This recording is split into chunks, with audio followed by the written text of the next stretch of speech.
آپ نے سنا ہوگا حضور نے سورہ رحمان کے بارے میں فرمایا ہے، سورۃ الرحمن عروس القرآن۔ یہ سورہ رحمان جو ہے یہ قرآن کی دلہن ہے۔ جیسے دلہن کو آپ خوشنما لباس پہناتے ہیں، آراستہ پیراستہ اس کو گہنے اور اس کو زیور پہناتے ہیں، تو جس طریقے سے سجاتے ہیں آپ دلہن کو، اللہ تعالیٰ نے ایک سورت قرآن مجید میں یہ ایسی رکھی ہے سورہ رحمان کہ اسے خوب سجایا ہے۔ اس میں الفاظ کا در و بست، اس کا اپنا ایک ڈیوائن میوزک ہے۔ وہ تو اللہ تعالیٰ قراء جو ہے، خاص طور پر مصر کے قراء، اللہ تعالیٰ ان پر رحمت نازل فرمائے، ان کی خطاؤں سے درگزر کرے۔ جس طرح قرآن کے انٹرنسک میوزک کو انہوں نے واضح کیا ہے، واقعہ یہ ہے کہ اگر یہ لوگ نہ ہوتے، شیخ عبد الباسط محمد عبد الصمد، شیخ محمود خلیل الحصری، یہ لوگ کہ جنہوں نے قرآن کے اس غنا، میوزک، یہ لفظ جو ہے آپ حیران نہ ہو کہ میں یہ کوئی شاید توہین کر رہا ہوں قرآن کی، حضور نے یہ لفظ استعمال کیا ہے، تغنو، اس قرآن کو اچھی سے اچھی خوشلحانی کے ساتھ پڑھو۔ من لم یتغن بالقرآن فلیس منا، جو قرآن کو بہتر سے بہتر انداز میں، اچھی سے اچھی آواز میں، خوشلحانی کے ساتھ پڑھنے کی کوشش نہیں کرتا، وہ ہم میں سے نہیں ہے۔ بلکہ ایک مرتبہ حضور رات کے وقت آپ گشت پر تھے اپنے ساتھیوں کے حالات معلوم کرنے کے لیے۔ حضرت ابو موسیٰ اشعری رضی اللہ تعالیٰ عنہ ایک صحابی ہیں، ان کے گھر کے پاس سے گزر ہوا، وہ رات کو تہجد پڑھ رہے تھے، کھڑے ہوئے کیف کے عالم میں قرآن تلاوت کر رہے ہیں۔ حضور کو بہت پسند آئی ان کی قرات، کافی دیر تک وہاں کھڑے سنتے رہے۔ اب انہیں کیا پتا کون سن رہا ہے، بالکل اسی طرح سمجھ لیجئے ایک بات یاد آئی ہے، حضور فرماتے ہیں کہ جس طرح کان لگا کر اللہ قرآن کو سنتا ہے، کسی چیز کو نہیں سنتا۔ ہمیں نظر نہیں آتا نا، ہمیں معلوم نہیں، ہم قرآن پڑھ رہے ہیں تو سننے والا کون ہے؟ سب سے زیادہ کان لگا کر خود اللہ۔ یہاں اس لیے مجھے یاد آیا کہ ابو موسیٰ اشعری کو کیا پتا تھا کہ کون سن رہا ہے؟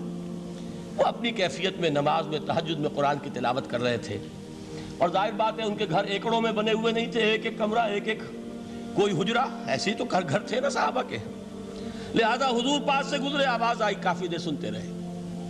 اس کے بعد آپ تشریف لے گئے، صبح فجر میں ملاقات ہوئی تو حضور نے تحسین کے انداز میں فرمایا، یا ابا موسیٰ انک قد اوتیت مزمارا من مزامیر آل داؤد، اے ابو موسیٰ تمہیں تو آل داؤد کے سازوں میں سے ایک ساز اللہ نے عطا فرما دیا ہے۔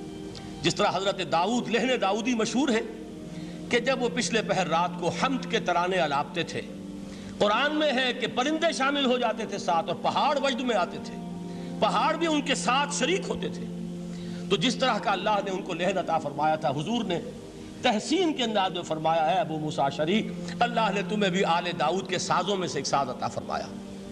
بہرحال قرآن مجید کا جو یہ میوزک ہے، قرآن کے الفاظ کا جو حسن ہے، جہاں تک حسن معنوی ہے وہ تو ہر لفظ میں ہے، لیکن یہ حسن ظاہری، حسن صوتی، حسن لفظی، یہ اپنے کلائمیکس پر آپ کو نظر آئے گا سورہ رحمان میں۔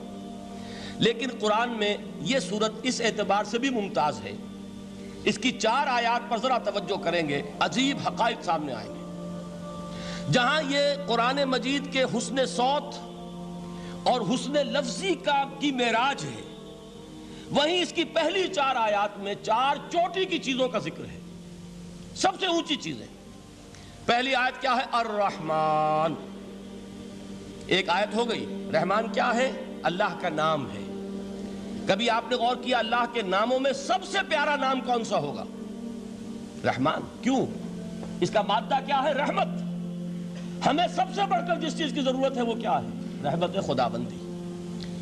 نام اچھی طرح سن لیجئے اس حضور کے قول کو۔ حضور فرماتے کوئی شخص جنت میں مجرد اپنے عمل کی بنیاد پر داخل نہیں ہو سکے گا جب تک کہ رحمت خداوندی دستگیری نہ کرے۔ کسی صحابی نے بڑی ہمت اور جرأت کا ثبوت دیا کہ پوچھ لیا، کیا حضور آپ بھی؟ جب آپ نے فرمایا کوئی شخص داخل نہیں ہو سکتا جنت میں محض اپنے عمل کی بنیاد پر جب تک کہ رحمت خداوندی جو ہے وہ دستگیری نہ فرمائے۔ پوچھا گیا کیا آپ بھی؟ آپ نے فرمایا ہاں میں بھی۔ آپ انداز کیجئے کہ اگر محمد الرسول اللہ بھی رحمت خداوندی کے ضرورت مند ہوں تو تاب دیگراں چے رسد، ہماری تو سب سے بڑی ضرورت رحمت خداوندی ہے۔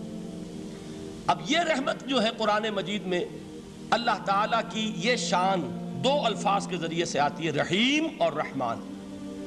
اور کوئی مادہ نہیں ہے جس سے دو نام بنتے ہوں اللہ کے، لیکن یہ مادہ ہے واحد رحمت کا کہ جس سے رحمان بھی ہے رحیم بھی ہے۔ رحیم صفت مشبہ ہے، رحمت دائم ہو جائے گی، مستقل ہوگی تو رحیم کہیں گے، اور رحمان اس میں رحمت کی ہے وہ شان ہے کہ جیسے ٹھاٹھے مارتا ہوا سمندر ہو، ہیجان کی کیفیت، طوفانی کیفیت، رحمت خداوندی کا طوفانی جوش، وہ ہے رحمان۔ آپ تو رہتے اس علاقے میں ہیں، آپ کو معلوم ہے عرب اگر بھوکا مرا جا رہا ہو تو کیا کہے گا؟ انا جوعان۔ پیاسا مرا جا رہا ہو انا عطشان۔ بہت غضبناک ہوگا غضبان، غضبان آصفہ قرآن میں آیا ہے، بہت غضبناک۔ رحمان جس کی رحمت جو ہے جوش میں ہے، ٹھاٹھے مارتے ہوئے سمندر کے مانند۔ تو یہ اللہ تعالیٰ کے ناموں میں سب سے پیارا نام۔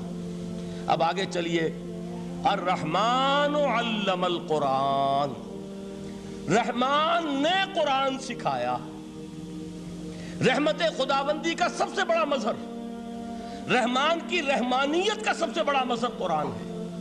ان میں جو منطقی ربط ہے اس کو سمجھتے جائیے۔